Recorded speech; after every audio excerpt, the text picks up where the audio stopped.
inspired by Zero Aperture Production PVT Limited. Zeppel is a video network dedicated to the untold, overlooked to tell their stories.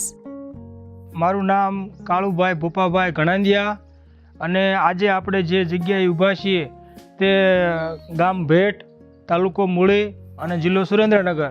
અને હું પોતે BRS MSW સુધીનો મેં અભ્યાસ કરેલો છે. Bachelor of rural study, master of social વર્કરનો course કરેલો છે.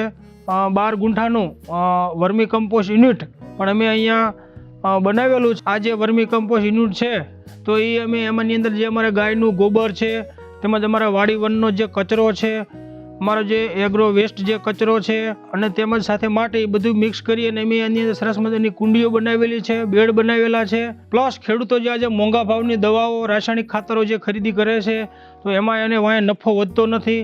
તો એના કારણે ઘણા ખેડૂતોને બહુ જીવનમાં મુશ્કેલી પડે છે. નવરંગ નેચર ક્લબ જે રાજકોટ છે એની સાથે સહયોગમાં રહીને અમે આખા સૌરાષ્ટ્રમાં, ખાસ કરીને ગામડે ગામડે ખેડૂતના ખેતરે જઈ અને એક આવા વર્મી કમ્પોસ્ટ યુનિટો તૈયાર થાય તેવા પણ અમારા પ્રયત્નો અત્યારે હાલ ચાલુ છે. અને એનો લાભ નવરંગ નેચર ક્લબ દ્વારા દરેક ખેડૂતના ખેતર સુધી પહોંચે અને સમાજમાં એક મોટો ફાયદો થાય અને નવી ક્રાંતિ આવે તેવા પણ હાલ અમે પ્રયત્નો અત્યારે અમારા ચાલુ છે, કરી રહ્યા છીએ. વીડી બાલા, પ્રમુખ નવરંગ નેચર ક્લબ રાજકોટ. ખાસ તો ખેડૂતો પોતાની વાડીએ અળસિયાનું ખાતર તૈયાર કરતા થાય એના માટે નવરંગ નેચર ક્લબ છેલ્લા 2 વર્ષથી ખૂબ મથે છે. ભારતમાં 4 જાતના જે અળસિયા થાય છે એમાં અસેનિયા ફોટીડા નામની અળસિયાની એક જાત થાય છે, એની બહુ મહેનતું છે, બહુ કામ કરે, બહુ ઉત્પાદન આપે. એટલે એવી જાતના અળસિયા કિલોના હિસાબે લગભગ 150 રૂપિયાના હિસાબે અમે બીજા પાસેથી લઈને લોકો સુધી પહોંચાડીએ છીએ.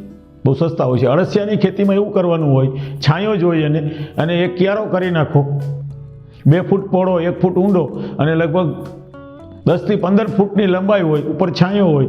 એની અંદર તમે છાણ, 10% માટી, ખેતીવાડીનો વેસ્ટ કચરો ભરી દો, અળસિયા તમે ઉપર પાથરી દો. એકાત્રે તમારે પાણી છાંટવાનું, ભેજ રહેવો જોઈએ.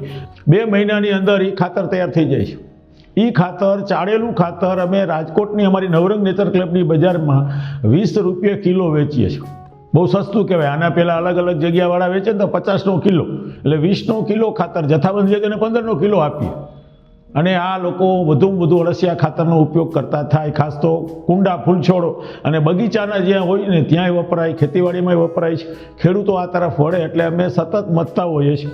તો હું બધાની વિનંતી ખેડૂતોને કરું કે ભાઈ તમારા ખેતરની અંદર વાડીમાં એક ખૂણામાં 2 ક્યારા કરી નાખો તો ઘરનું ખાતર થઈ જાય અને ક્રાંતિ થાય. તમારે રાસાયણિક ખાતરો લેવા જ ન પડે.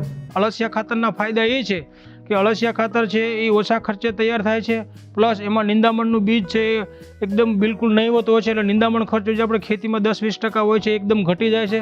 પ્લસ આમાં નાઇટ્રોજન, ફોસ્ફરસ, પોટાશ બાકીના જમીનને ઉપયોગી, છોડને ઉપયોગી 16 પ્રકારના તત્વો હોય છે, એટલે એ પણ વધારે ઉપયોગી છે. પ્લસ આમાં કાર્બન પુષ્કળ પ્રમાણમાં હોય છે, એટલે જમીનની અંદર કાર્બન વધારે હોય તો બીજા તત્વો છે એને લભ્ય સ્વરૂપમાં ફેરવે છે. આ વિડીયો છે એ બધા ખેડૂતો સુધી પહોંચે તેવું શેર કરજો, સબસ્ક્રાઈબ કરજો. એટલે આપના માધ્યમથી ખાસ બધાને વિનંતી કરું છું, આ વિડીયો વધુમાં વધુ શેર કરો, સબસ્ક્રાઈબ કરો, લાઈક કરો. જય ભારત, જય હિન્દ. આભાર, ધન્યવાદ.